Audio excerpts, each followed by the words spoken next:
So I thought I'd give a quick review of the South Campground here in Zion National Park. Last year we stayed in the Watchman Campground, which is basically right next door. The views are breathtaking. This is some of the most beautiful rock in the park. Maybe not as tall, but absolutely beautiful.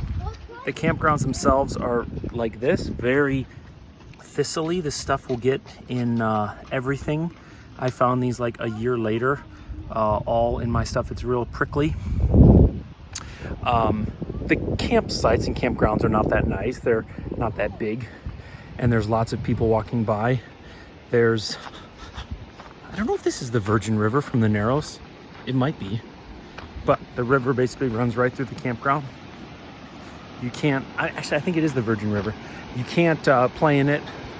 They don't want you to swim in it. They say there's algae that's bad, but there's this nice beachy area basically right here.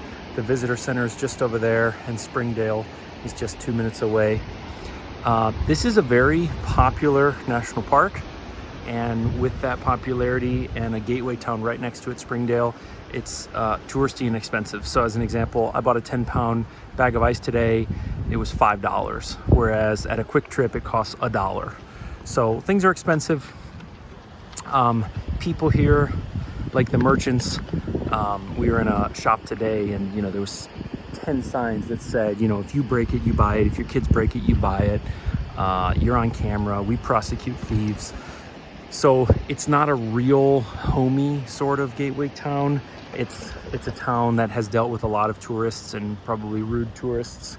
But it is one of the most beautiful parks. For me, it's probably in my top 5. It's like the arid Yosemite for me.